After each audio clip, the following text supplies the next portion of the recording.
Hello there, and welcome to another talk through where we look at again the OEE worksheets, the overall equipment effectiveness, which I'm moving around inside my agency to be more the effectiveness of the team and effectiveness of individuals.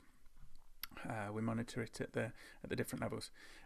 So here's a guide of how we can work things out, and to give you a sort of rough idea of how you can think about the day and how OEE could apply to you. We use it internally to monitor what we call business value, so story points, points of delivered business value to customers or for our own business. Instead of parts of a machine or a production line for delivery. So what we do, if I just show you this first screen before I go into the entry, this is the first screen of the spreadsheets I've been preparing to share, and it gives you an idea of a value to target at. So if we put in the shift length, so the number of minutes in a workday, and then we put the number of shifts. Now we don't have a night shift, and we only have the single team, so that's the single piece in here. Then this is, I'm just going to put it in for a single person because that's how we report things.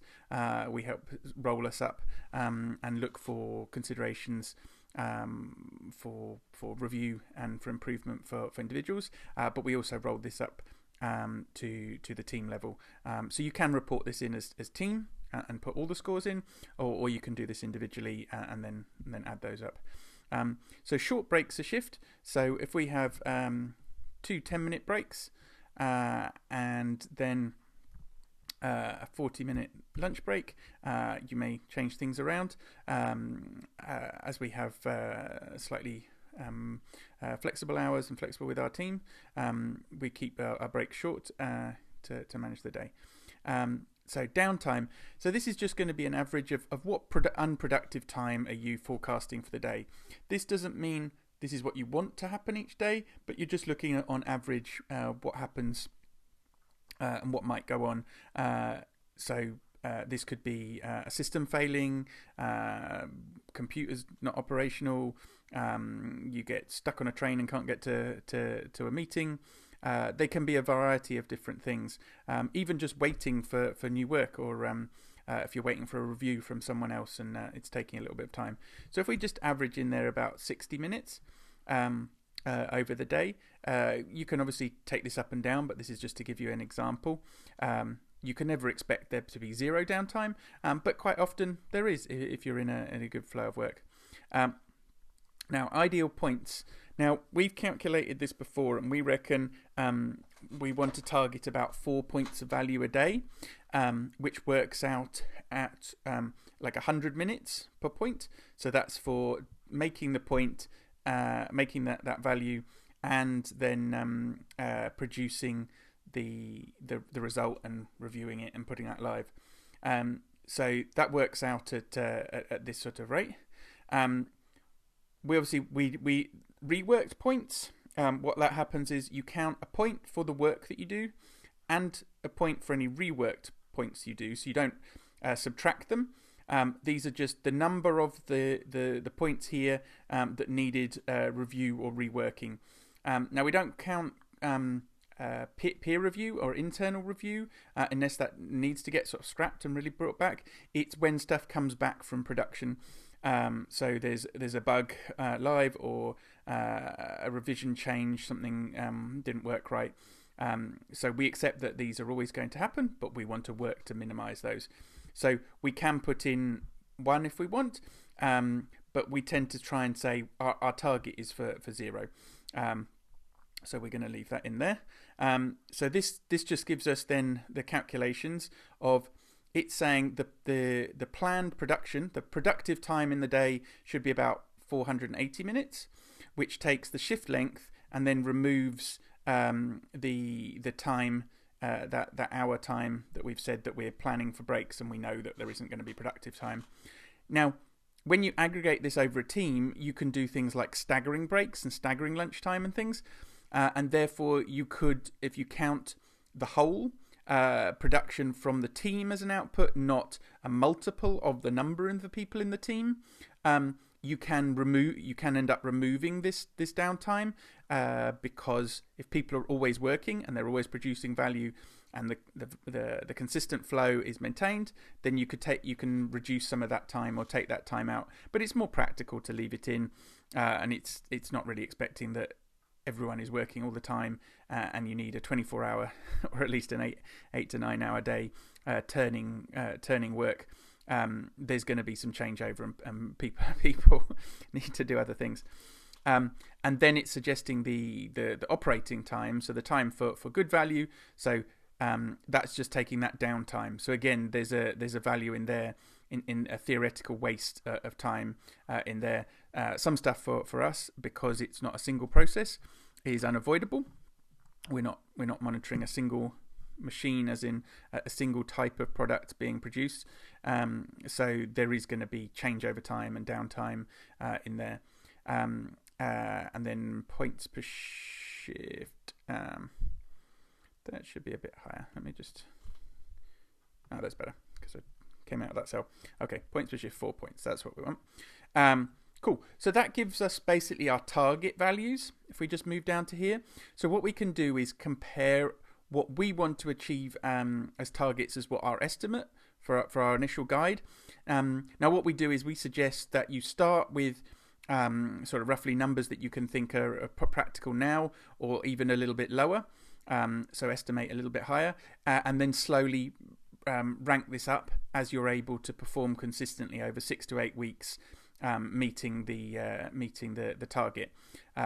So for us, there's by this theoretical day, so this could be an average day for us, produces an overall OEE of 83.3, which, as we can see, availability, and that's how much time are you available for work? Is the machine available? Is the person available to do work? So that's their sort of maximum capacity. So that is that time minus any planned breaks and other breaks. So we can see that sort of top class availability would be, say, 90% of the day, and we're aiming just a little bit below that, but that's still that's a good number. Basically, anything above 85 is a very respectable number for these, and it is tough to maintain that.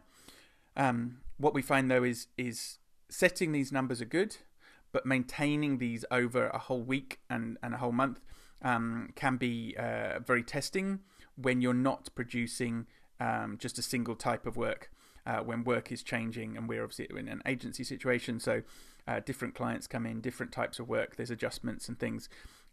So we actually, this is where we'd like to get to, but we actually aim for a bit lower than that for consistency, because to get this consistently, you would either have to produce exactly this every day, or realistically, you'd have to produce more than this every day to average this out over the week.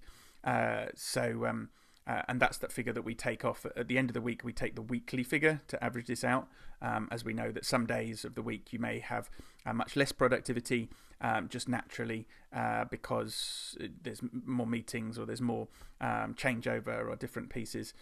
So the piece fluctuates. So moving on. So the performance, this is to do with, based on your availability, how many parts are you making? So are you turning out good story points value? Is your work valuable 100% of the day, 10% of the day, 50% of the day, what it is? This number for us, for our type of work, is probably a little bit high. It's going to be lower than that, based on the sort of consistency of projects, and projects being, say, a couple of days a week, and then we're doing another project for another couple of days a week. You're going to get this changeover and waiting for feedback. And then similarly with quality, 100% quality would be lovely to shoot for, and we do have programs to achieve this, and many days we do, but then we will have weeks where we're having period of review. Okay, it's now time to review a new website, or a website that's about to go live, and we'll be just doing change requests and just bug fixes and things all that week, and therefore that will be much lower. So we try and average it out a little bit lower than that. But as you can see, these are sort of top line numbers. No one ever is going to achieve 100% on everything all the time. But certainly anything above 85 is pretty world class. And the way that this one at the end is calculated is availability times performance times quality. So what you find is the things balance off each other. Obviously, you have to have as much availability as you can in order to get performance. You can't create points if you don't have the time to do them. So if you were only available half the day, you're not going to be able to do a whole day's work of value. So therefore, that's the most critical one. Performance is that quality of parts, that you are delivering parts. And then quality is just that final one, which will usually be quite high as a percentage. You're not dealing with defects all the time. And obviously we have a program to say, how can we manage this? How can we speed up the turnaround of points and rework pieces as we accept a level that we accept on it. And then each one of these plays off to get that final number. What we're tending to aim for at the moment is over 70, and then our target for the end of the year is consistently over 75. So what that tends to look like is, if we can just tweak around with this.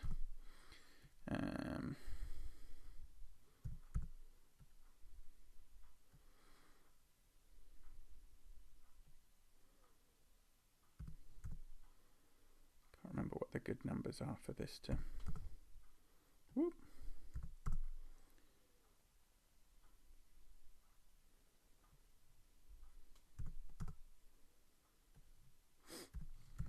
I think so. Basically, it would be hard to find an actual number often for the numbers that you want to target.